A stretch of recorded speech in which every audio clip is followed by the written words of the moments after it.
When it comes to EVE Online, every player wants to know the most effective tactic available. You want to know the meta. The meta controls everything. It determines what will and will not happen. Knowing the meta will alter your views, make you question your reality. It might even make you laugh. And now, you're part of it. You're watching The Meta Show.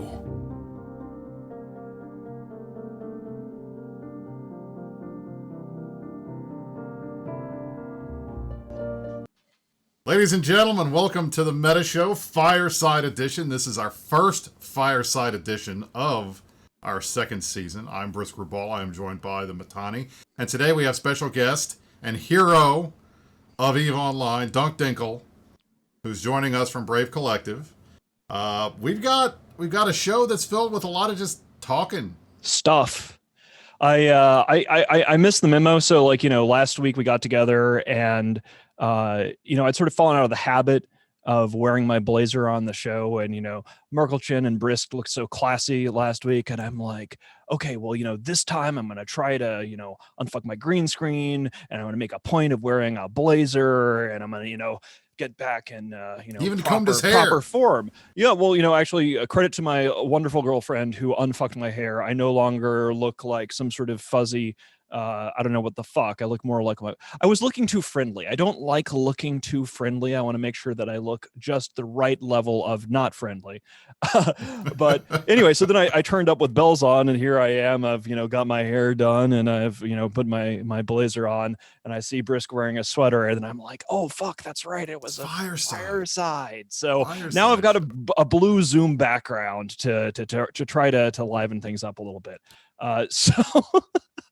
So yeah, we have one of the reasons why we're doing a fireside show this time around is we wanted to have some discussion about what's happening with CCP from a CSME perspective.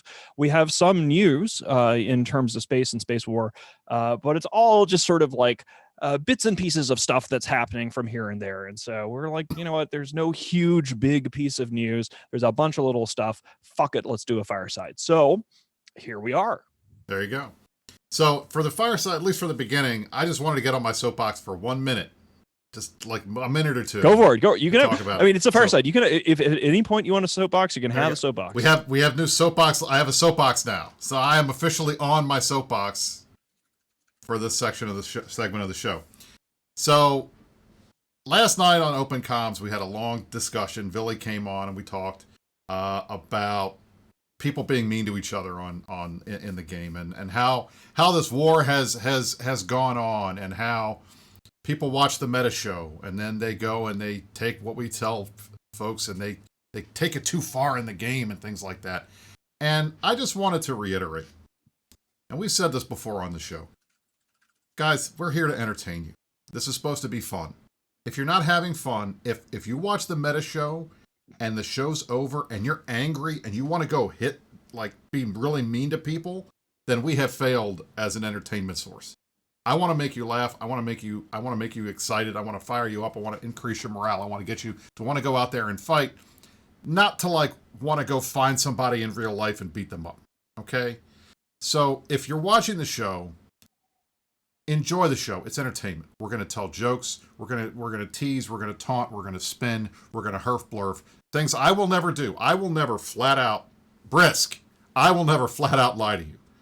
If I tell you something, it's because I put it out, I backed it up, and I will show you the proof. And you can say, Brisk, how do you know that's true? And I will tell you. And I will do my best to never put something on here that is knowingly wrong. If I screw it up, I'm human.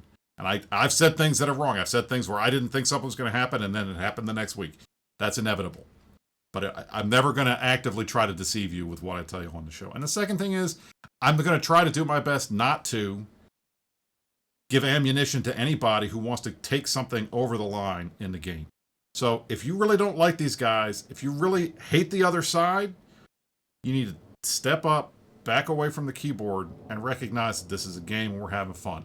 Yes, We don't like the bad guys. Yes, Dunk is on the other team. Yes, we're going to go and blow his stuff up in the game, but Dunk and I are buddies, and we'll share a beer together, and we'll trade booze tips, and we will go back and forth and have good conversations. I don't dislike him just because he's on the other side, and I hope that you all feel the same way.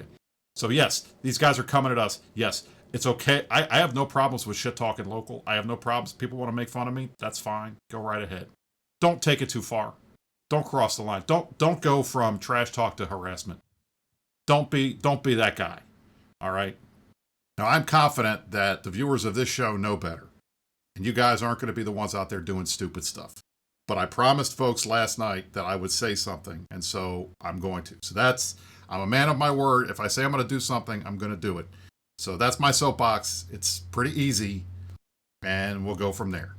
So, Dunk, you were there last night. You saw all the nonsense. I mean, I hope that clears it up, at least based on what we had last night. Super helpful. I think in this crazy 2020 year, one of the big casualties is all of the in-person meetups that the EVE community has.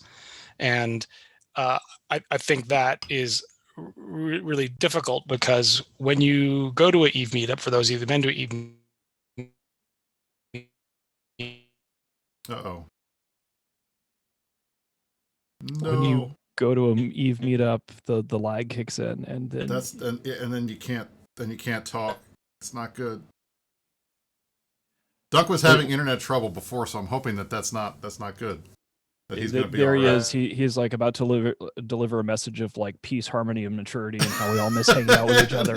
So I'm gonna riff on his point for a little bit, which is absolutely true, because like, you know, during any of these like wars in EVE history, there are, you know, at the very least, there are sort of like, look, EVE has a lot of LARPing in it. Right, whether you like it or not, it's a fucking nerdy game, and whether you're like, ooh, people who are LARPing are lame or not, you're LARPing in a fucking space game. And there is a lot of LARPing that takes place when you get together and you go to Vegas. Also, I think all of our cameras have been screwed up on the thing. All right, we're gonna get Dunk back when we can. But basically, in April, you have FanFest, and you know, historically, as one of the things that was illustrated quite nicely in the Empires of Eve Volume 2 that came out, is that book actually gets into the fact that there are things and dramas and stuff that happens at FanFest, right?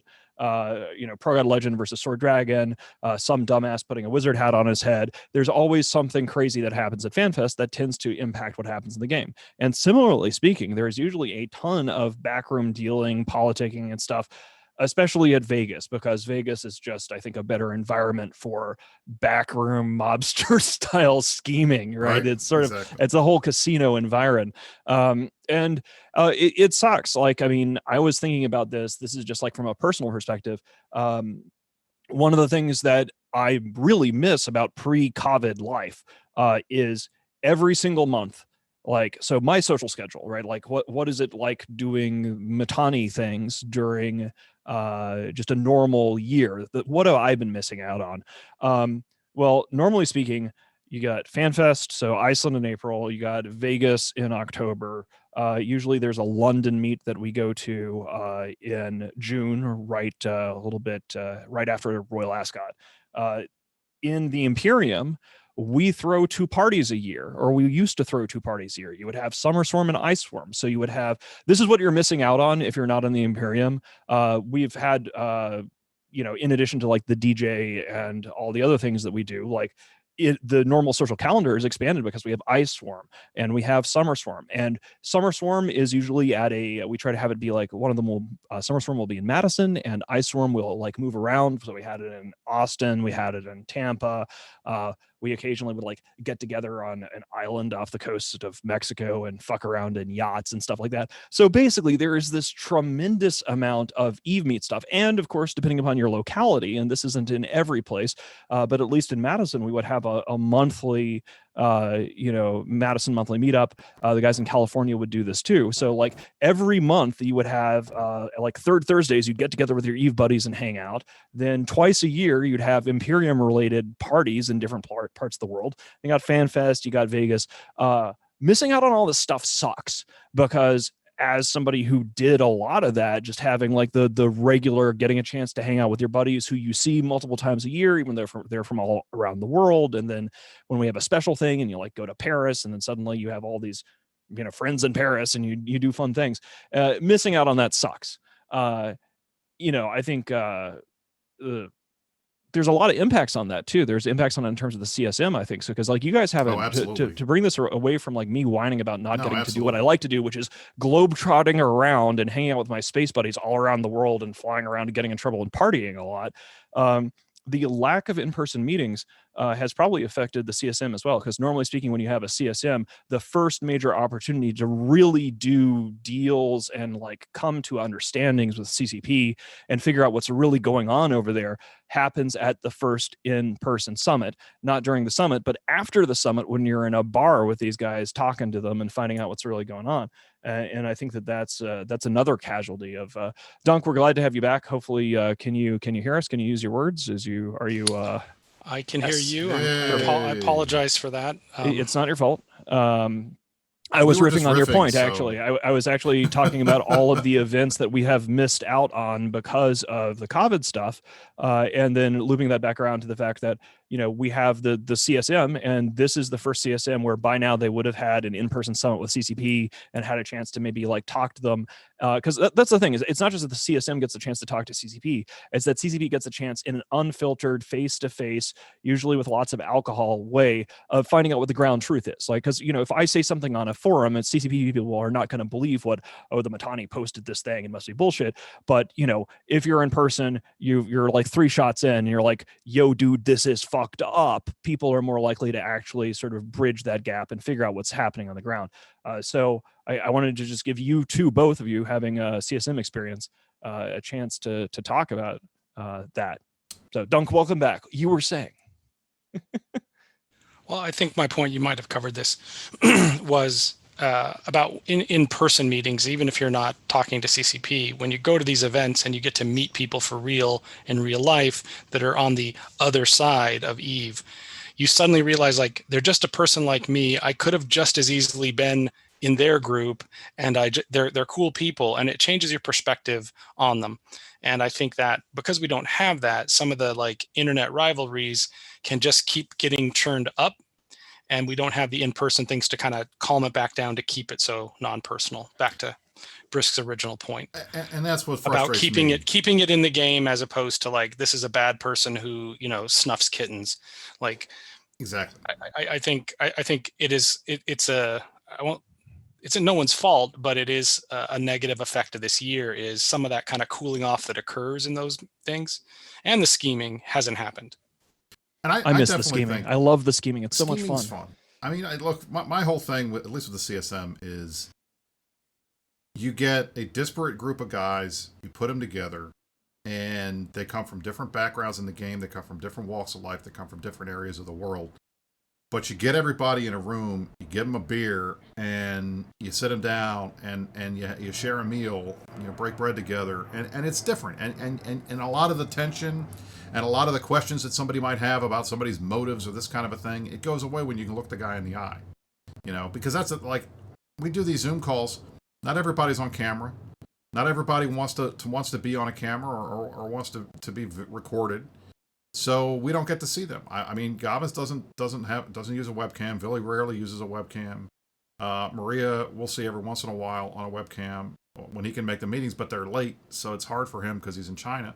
So a lot of folks on the CSM, we don't see them as much as we'd like, and we don't get a chance to do the sideline things and sit around and just chat, And that to me has made this CSM a completely different experience than 13, when we were there in person, where I felt like we got the bulk of our work done in the summits, and this year we're not having any.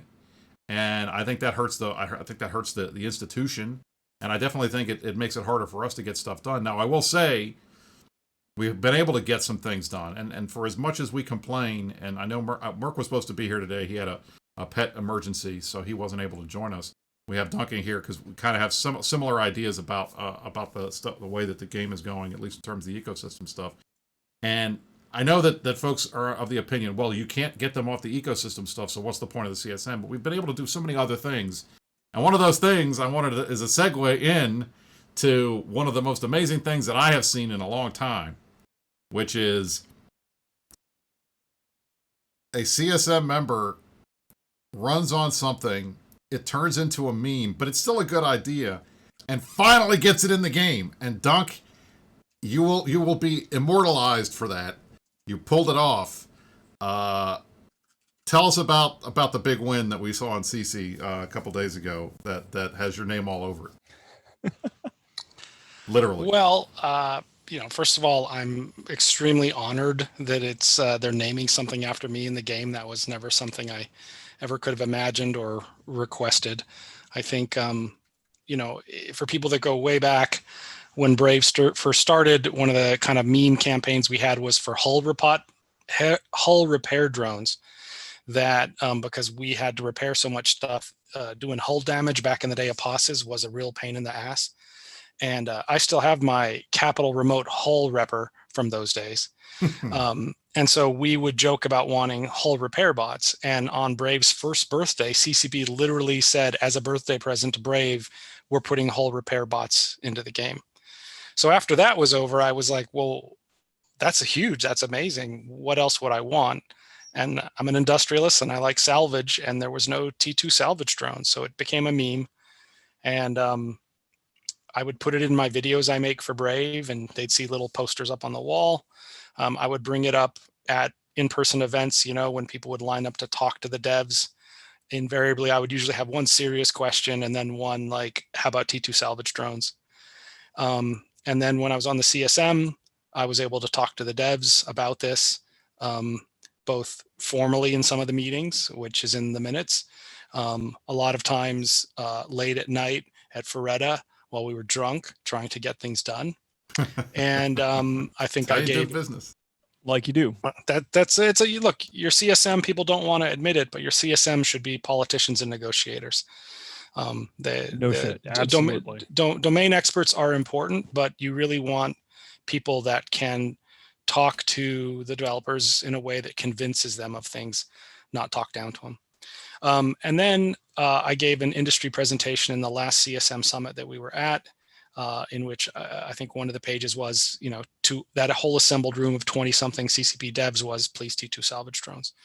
So I knew there were devs that were thinking it would be hilarious to do this, but I think in this year of changing the economy, I think there was some hesitation, but I feel tremendously happy and relieved and honored and in a bit of disbelief that they're coming in for this Christmas release. So there you go. Right, you have it on the screen here. That is the Tech 2 salvage drone.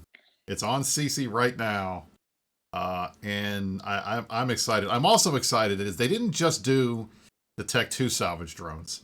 I think Tech 2 salvage drones, obviously that was the meme, but the best thing for me is that they went ahead and they created faction ones, and they're called Dunks. And that's cool. That's pretty damn cool. I'm excited about that. I think all of us would like to walk away with something, an in-game item that'll be there that's got our name on it. And I feel like that's just that's amazing. That's great. So I'm proud of you. Well, again, I'm very honored. There are some specific devs I would thank publicly, but I'm not supposed to say what. But the devs knew who they are that did this and fought for it, and I truly appreciate that. And I appreciate the current CSM continuing the fight without me being there. I brought it up multiple times. I appreciate it. I like all the meme stuff. I appreciate it. It's a tremendous honor, and in this long year of disappointments, it's an amazing end of the year to have this be part of it. I've been thinking about what Dunk brought up here, and one of the things, not specifically on the salvage drone situation, but sort of moving back to one of the things that we have to, like, even if we're having a Fireside show, sometimes we dunk on CCP, sometimes we do not dunk on CCP and we say nice things. Sometimes it's a mix. I don't want to act like we didn't, like Merkelchen had this just amazing rant last week, and it did the rounds because it was one of the most epic rants I've ever seen on the show. Merkelchen doesn't rant much. I rant all the time, and my quality level of ranting varies greatly. Merkelchen very rarely rants, but when he does, it is like an earth-shattering, like, oh my God, I'm in awe of this man as he's doing his thing.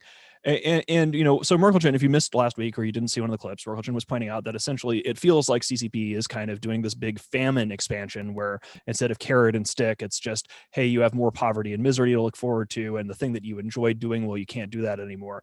And I hadn't really tied it together in my mind with the sort of COVID situation. I know that me calling it COVID apparently bothers Redline, so I'm just going to call it COVID instead of saying COVID. Whatever. I have my accent as a proper Southern gentleman. I might drag out my vowels a little bit from time to time. That sounds fine to me, young man. Exactly. You talk however you wish. So basically, it has seemed to me like there is an escalating divide in understanding about the ground truth of what the player base wants from what CCP has been doing in terms of their patch notes and everything. And as well as it is to scream about CCP and how much they suck, I think that this might actually be a logical consequence, like in terms of basically drifting out of alignment.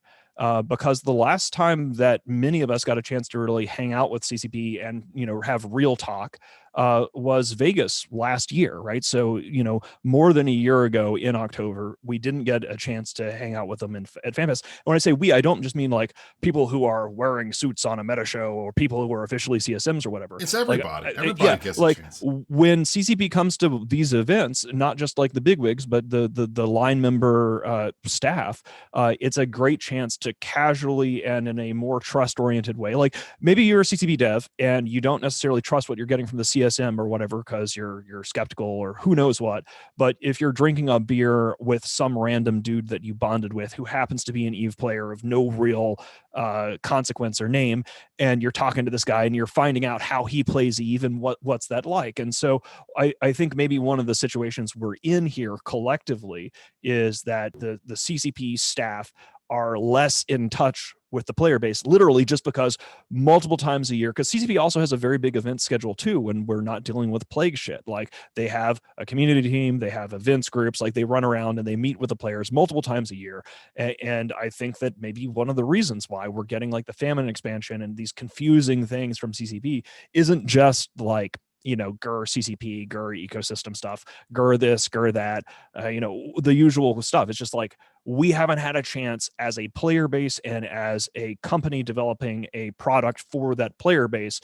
They haven't been able to be in touch with their customers in a way that isn't screaming at each other online. Because if you're a game developer, no matter what part of the industry you're in, if you're a game developer, you pretty much can't really take the feedback you get online as legit because nerds are terrible and will scream and send developers death threats, and either you tune it out or you get depressed and miserable, right? Well, I mean, that's part of the thing. I mean, everybody doesn't like change, and he's in a 17-year-old game. So it's very easy for us, knowing that things last for years, that we're going to get used to something the way that it is. And we're not going to like it when the changes happen. And I think, to a certain extent, change is inevitable. I think this year, it's obvious we've seen more changes in real life than we've seen any time since, at least since 2001 for me. I can't imagine anything else that would be as crazy as happened then happening now is similar. But in terms of the game stuff, when you see so many things that you've relied on for so long suddenly changing, especially when that's happening in real life too, it can get to be not fun. And I mean, Dunk, that's your main point, as I understand it. And if you want to talk about it a little bit, is that when they take stuff away and they don't add anything, it makes it very difficult for people to say, all right, I'm having fun again. So what's your take on that whole thing? That's part of it, but I think the slightly different thing that I've kind of said both in the CSM to the executive team of CCP and then repeatedly in any kind of thing is EVE players are some of the most resilient people that play video games, and they will go through a lot of stuff to make something happen, but they have to have a goal. They have to have something that can be achieved. And that's part of, if you heard in some of the minutes about Hilmar talking about Everest and Titans and things like that, it was part of our discussion about how do we have achievements or goals that people will be willing to work through? And right now, unfortunately, any kind of public statement from CCP about where we're going, like we're on this road, we're on this ecosystem road, but no one kind of knows where we're going. And it's like you're on this car ride and the father figure is like, just sit in the back seat and be quiet and eat your graham crackers. And you're like, well, when do we get there? I don't know. Where are we going? I'm not going to tell you. Like, so people can feel like a mushroom, which for those that don't know, the idiom is kept in the dark and fed shit. So I'm for change. I'm for mixing up the game. I'm for a different economy. I'm for all of the cool new things we could have. But it's frustrating for EVE players because EVE players are planners, whether they're planning how to kill, how to explore, how to hit achievements and mastery levels. They're planners and they can't plan for everything, and that's frustrating to them.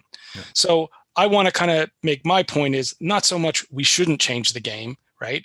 I'm fine with changing stuff on the quote filthy crabbers or whatever you think is the bad part of it. Let's change it, but let's know where we're going and why we're going there, which is kind of a communication and marketing gap I feel CCP has right now. I agree with that 100%. I think from my perspective, though, and I think what Merc was trying to say, and I agree with him to a certain extent when you think about it, is look at EVE and compare it to other MMOs that have lasted a long time. And now, granted, there have been some that have changed things. I mean, obviously, we just saw World of Warcraft went back and redid everything and fixed a lot of the feature creep that they had added. But we haven't, I mean, the Titan has been the biggest ship in EVE for what, 10 years? I mean, when was Steve built? 2011? I can't remember when the first Titan was built. It's been a while. 2007. All right, so 2000, so 13 years ago. It was in the middle of the Great War before Asken got rolled. So 2000, late 2006, early 2007, somewhere in that range. Okay. So it's taken 13 years from a massive, aspirational thing that only the biggest groups thought they could ever have more than one of, to Titans being ubiquitous. But there's been nothing added onto that. And you have all of these rich players who have made a lot of ISK, and the biggest complaint that I see from people is they don't have anything to spend it on.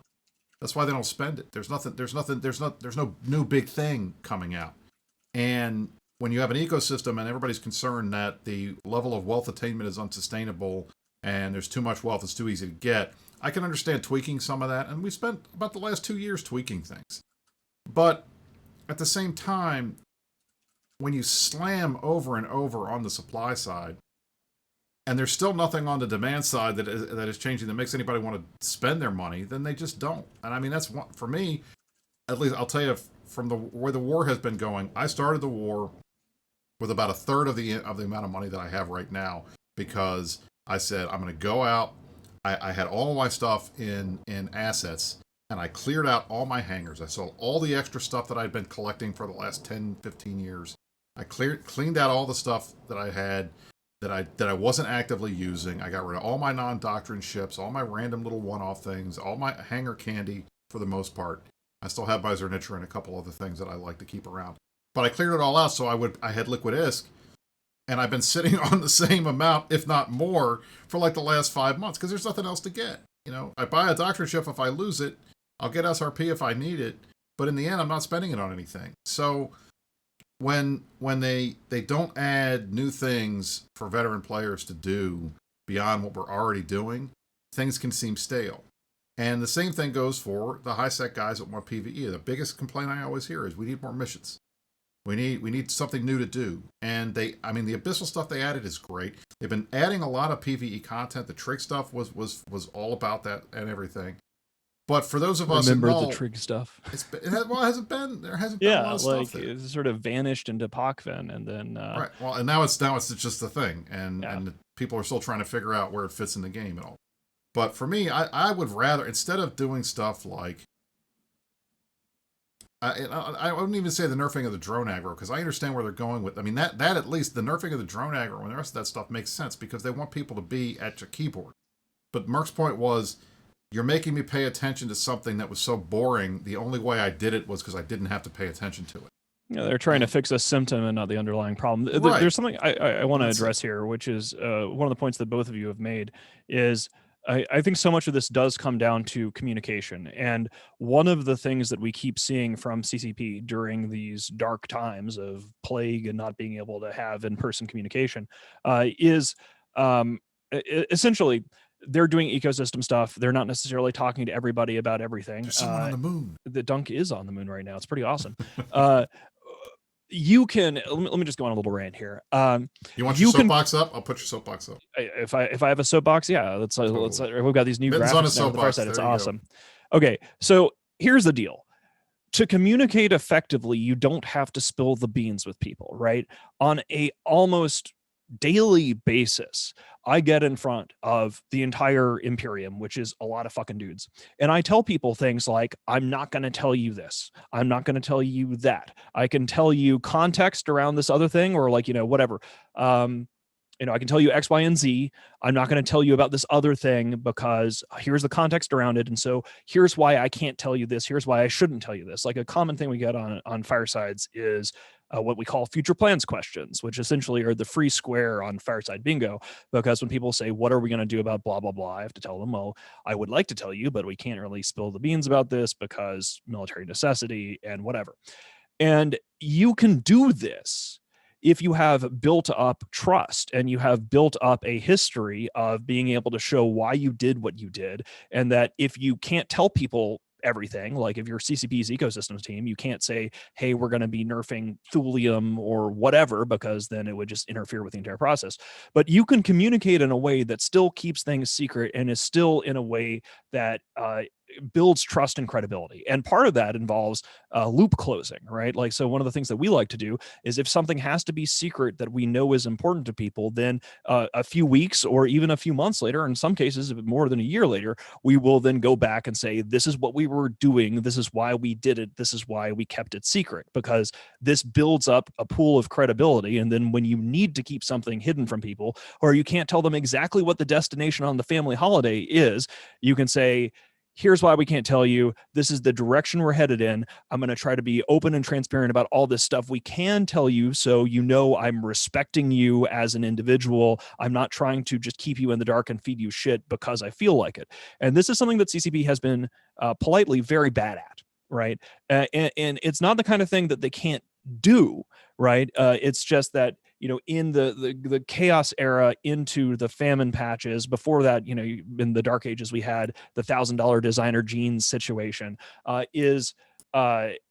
you have to be consistent in your communication.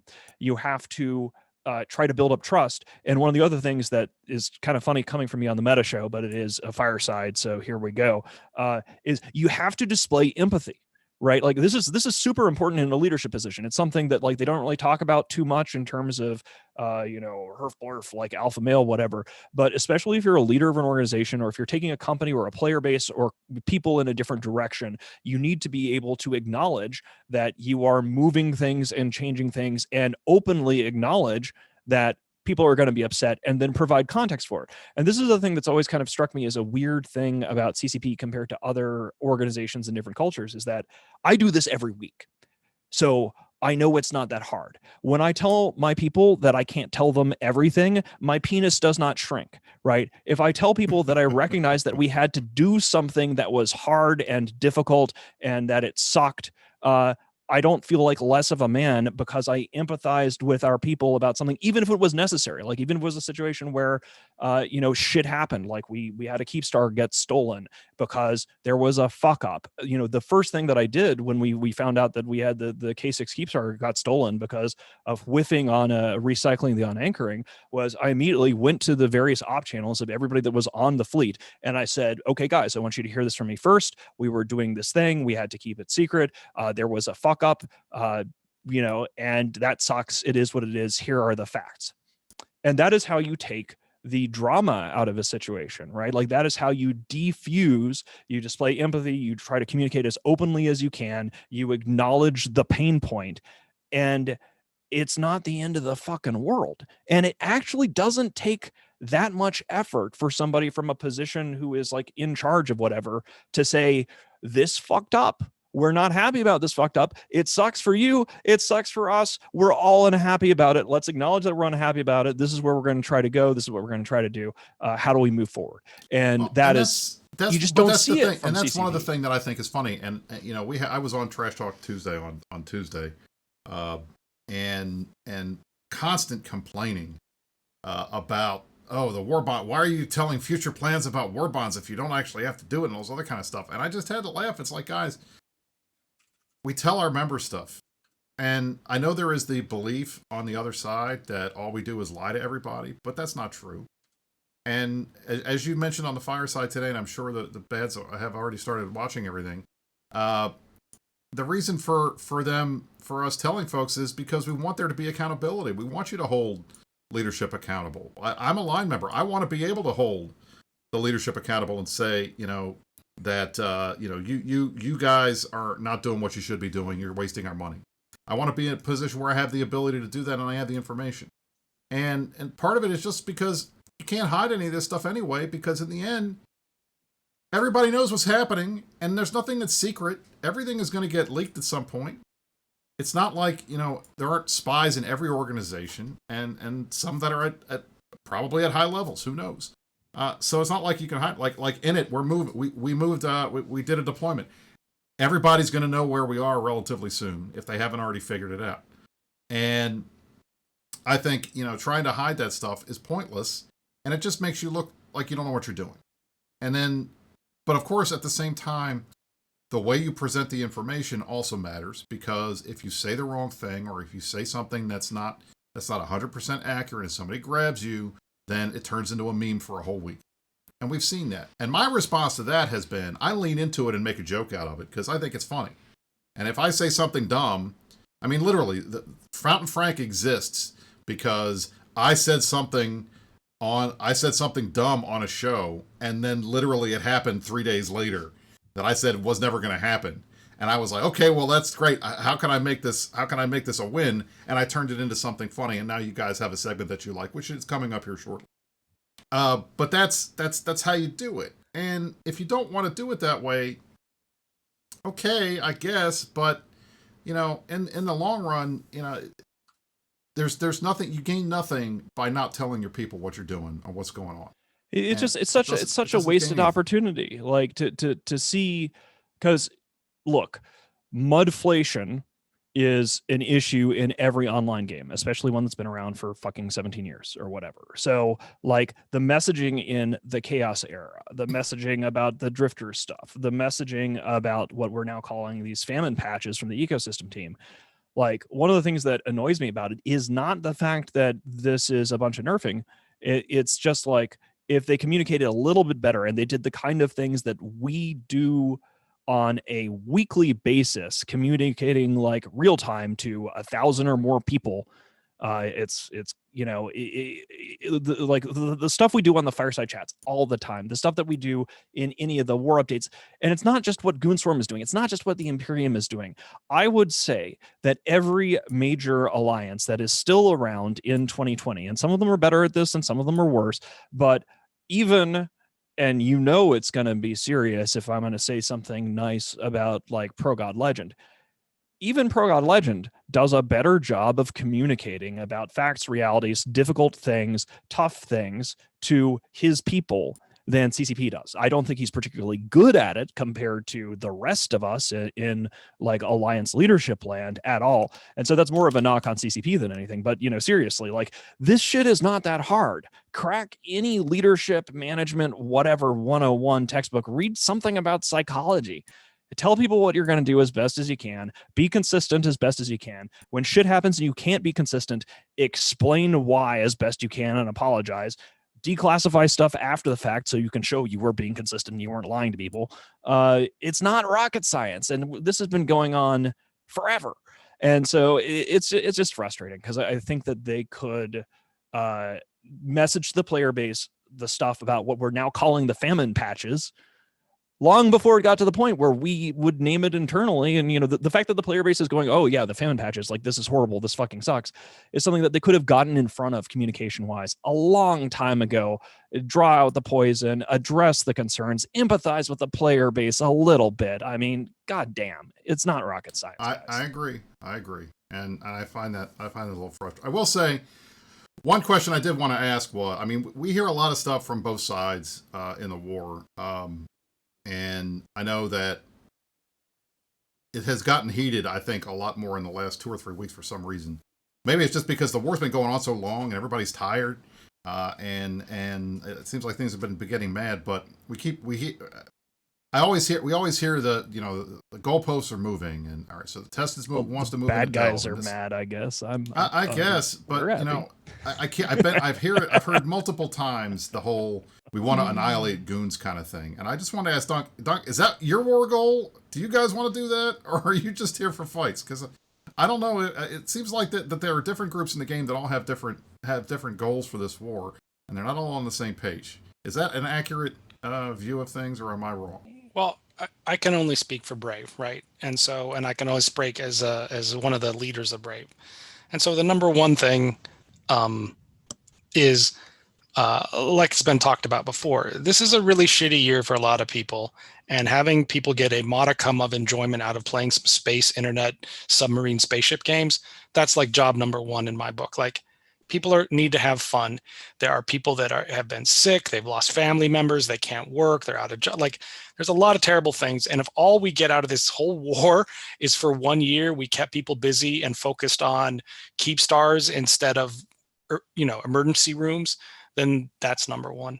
All right. So that's good. So that tells me that you're going to be okay if goons are still around when this war is over. Well, so here's my thing, right?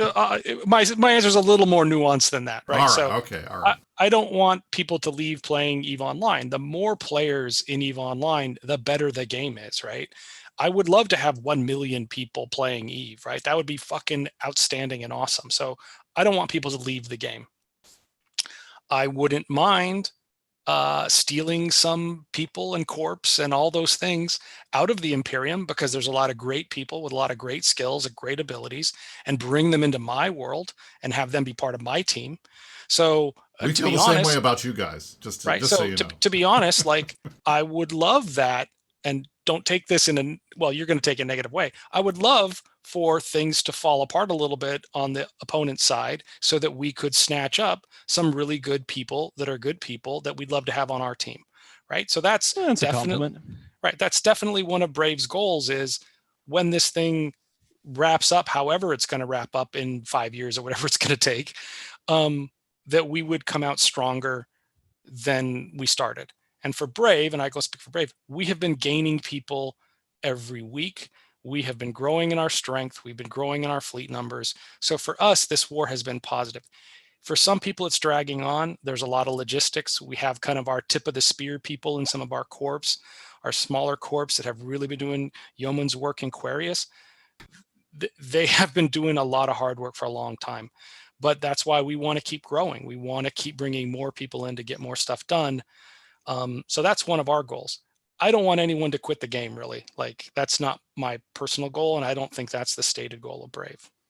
The only thing I'll say to that, and that was reasonable and complimentary, is any people who are in the Imperium that want to flip sides and join the Legacy or the Brave side as a course of this war are people that we don't want in the Imperium anyway, right? Like, I've always said that, and so, I don't mean that as a knock on Dunk. This is sort of a separate thing, because, it's actually quite a compliment to hear from one of your enemies that they envy the quality of your people so much that they want to have some of our quality people in their organization. But, I think one of the things that has made the Imperium so strong is some of the stuff that you see the puppies in general whine about, like the blacklist, right? Like, if you betray our people, and we see it as a space tribe, you do get put in a blacklist that lasts for years, because we don't want people who flip sides or people who are traitors in the organization. And, again, that's one of the reasons why we have good people that I guess our enemies would love to have, is that they don't leave. They don't flip sides, even when, in general, in most wars, and I want to brag on my boys and girls here for a little bit, in most wars in EVE Online, like the Great War lasted 3 years. But if you actually look at the amount of hard campaigning, usually wars in EVE last for about 3 months of hard campaigning, and then there'll be lulls and breaks and things like that. We started campaigning in May when we deployed the Goonfleet Expeditionary Force, the Jeff, up to Cloud Ring and started attacking Snuffed out of there. That's when we went to war. That was May. This is now December. So that's a lot of months. And our people are still here. And one of the things that you notice, they're still here. They're still fighting. They're still fighting relentlessly. And what you're not seeing at all is, people flipping sides. Or that's not true, because we did have like 3 idiots turn traitor, and some tiny little corp in Villy tried to like make it into a big deal about like dysfunctionals. 94 member corp from former FCON, and 3 people in their leadership decided to be bad, and then the rest of the corporation stuck around after I commissar'd the traitors. And that's sort of the filtering process. And I think in many ways it's been one of our greatest advantages in the war, is that people who we consider to be toxic, that we purge and blacklist from the Imperium, inevitably, particularly in this scenario where you're fighting the entire galaxy. If we were fighting just one block or another, it would be different. But in this case, a lot of the toxics that we've shoved out airlocks over the years have ended up in our enemies and are being toxic in our enemy group. So, we see this everywhere as tension and pressure ratchets up. People start fighting amongst themselves and all this stuff. So anyway, long story short, we've been doing this for 7 months. Our people are awesome. And they don't flip sides. I take it as a very high compliment that you appreciate our people and would like to have some of them. No, you can't have them. But credit where it's due. They are loyal. They are not. They don't flip sides. They're awesome. They're awesome dudes. So, I was able to sweet talk CCP. There you go. So. We got to keep you away, Dunk. You're too good. I mean, look, for me, loyalty is my number one thing, and that's it. If you're loyal to me, I'm going to be loyal to you, and if you brought me to the dance, I'm going to dance with you, and that's it.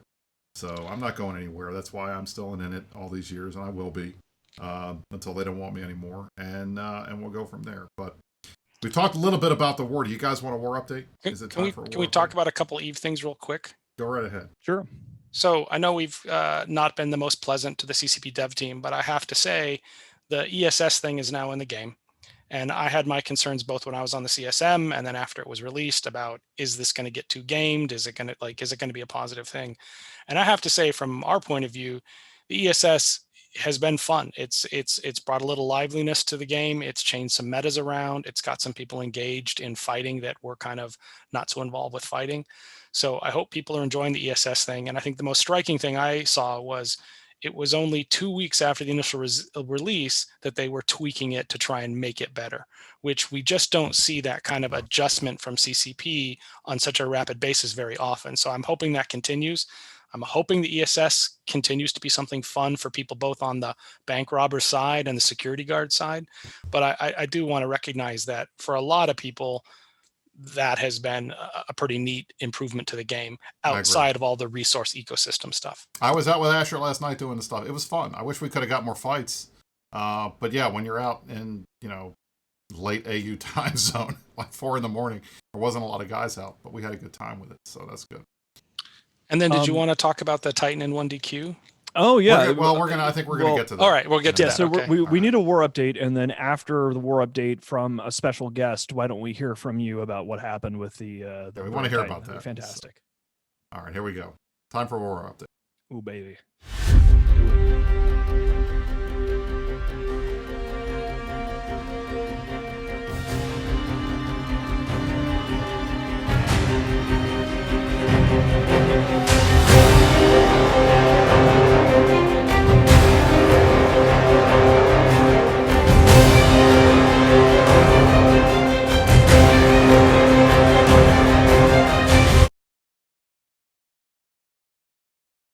Ladies and gentlemen, I am Fountain Frank. I am here once again on the Meta Show. I missed you guys last week. I wasn't around for last week's show, but that's fine because there wasn't anything going on.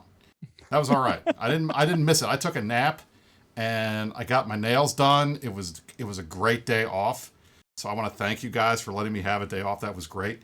We have war update news. The first news I would like to say is welcome back, Curious George. He got out of jail. And you guys are not going to believe this. So if you're following his antics, you know that Curious George was in jail for cutting down a tree that landed on Asher's house and knocked out his power so that he couldn't lead a fleet. I got him out of jail on a work release.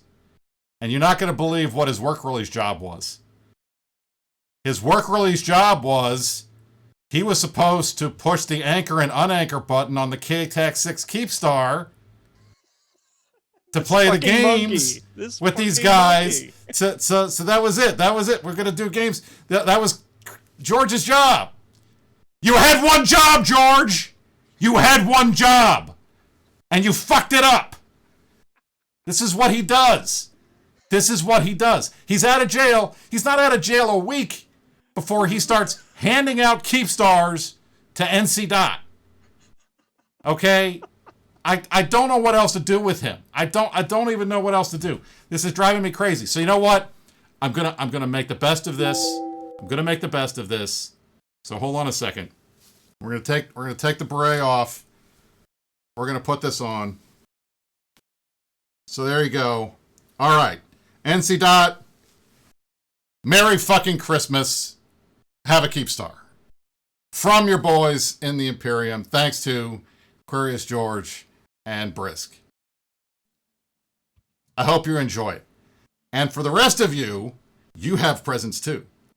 Because what I want to give you guys now is a great opportunity.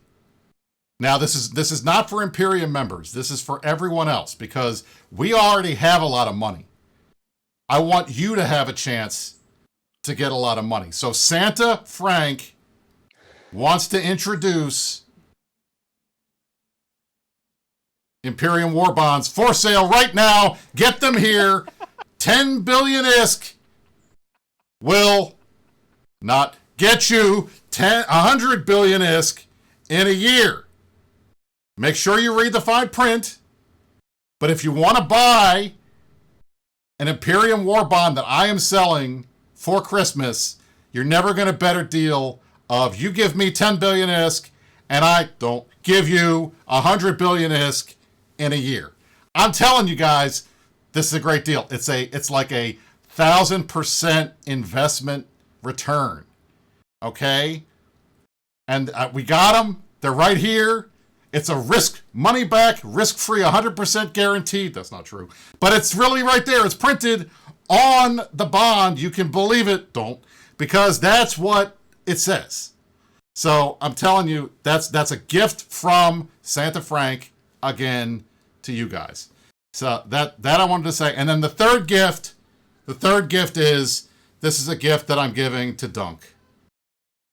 And that is the gift of content.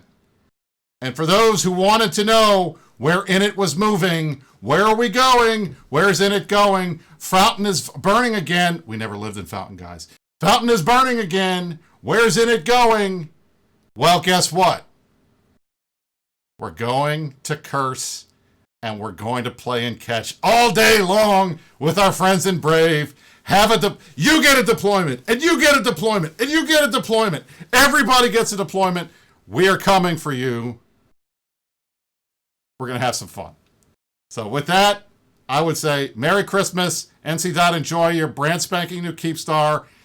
I'm going to make sure that George learns his lesson. Buy your war bonds. 10 billion ISK doesn't get you to 100 billion ISK. And we're looking forward to having fun with Brave and Catch. That is the Fountain Frank War update. Back to you all. Oh man, I have to always mute my mic during those because I'm gonna have like a seizure from laughing too hard on live TV. My God. Well, Syndicate Santa came early. I guess that's pretty cool. So I do want to, if Brisk, go ahead. When Brisk returns, I would like to ask him to pass a message to Quarious George, And that message should be that basically Brave is recruiting. And if Quarius wants a better place to hang his hat, Brave is recruiting.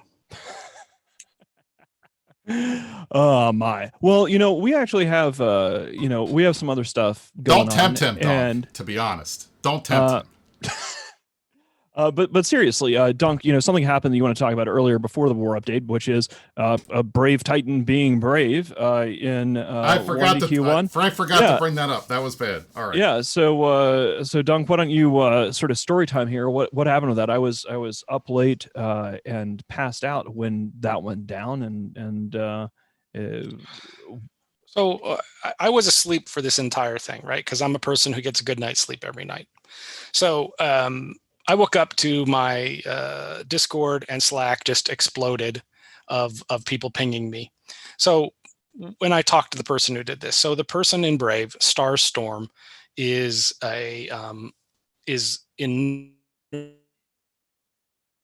No! Oh! Not again! I blame Quarius George. Oh, it's the end. We almost made it. We almost made it. I will finish Dunk's story for him because he told us the story before the show started. All right. So apparently Starstorm is a Brave member. He is going into nursing school and didn't think he was going to have time to play the game. So he decided that he wanted to just go out with style, and that was to gate his Titan into 1DQ and have a big fight. And apparently, while he was trying to do that, word came out that he wanted that this was happening, and some folks on his side were trying to stop him from doing it. So they were trying to bubble on the to get him on the undock so he couldn't leave. Blues were trying to Hictor point him so he couldn't fly his Titan the way that he wanted to. Yeah, it's pretty. So it was just another day at PASP headquarters right there in T5ZI is. If you want to be brave, you have to fight to get off the T5ZI undock, so you can even go play in 1DQ1. Exactly. But yeah, I don't want to tell Dunk's story without him here because it'll just be written off as a whole bunch of spin. But if you were involved in that, if you're one of the brave people involved in that, credit where it's due. That was pretty badass, and we are delighted that you tried and succeeded despite Blues trying to Hictor point you in being brave. And I have to say, it was funny that it happened very, very early morning U.S. time zone. It was like 4 a.m. Asher and myself and a bunch of friends were out on an ESS stealing Battleship Rome. We were in the middle of frickin' nowhere, Vale of Silent or somewhere, and all of a sudden we hear, all right, there's a Titan in 1DQ and it's pointed. Let's go. We all killed each other in the ships to get back, but it was 4 a.m. and I was like, I can't stay up for a Titan kill. I'm going to bed. But we ended up making it happen. So that was kind of funny. And there's another thing. This just happened recently. I don't know the story behind this, but I thought I'd highlight it because it's funny. There was one more crazy thing, and I don't know if Mitten saw this or not either. Let me pull this up. On the screen here, a Legion was killed. Oh, during the Fireside. During right? the Fireside, the 21 billion ISK Legion. IOA, 21 billion ISK, with all kinds of Tech 2 BPOs and all of that other kind of stuff in there. That was pretty crazy. Dunk, why don't you, if you're back, why don't you tell us about a little bit more of the detail on the rag kill?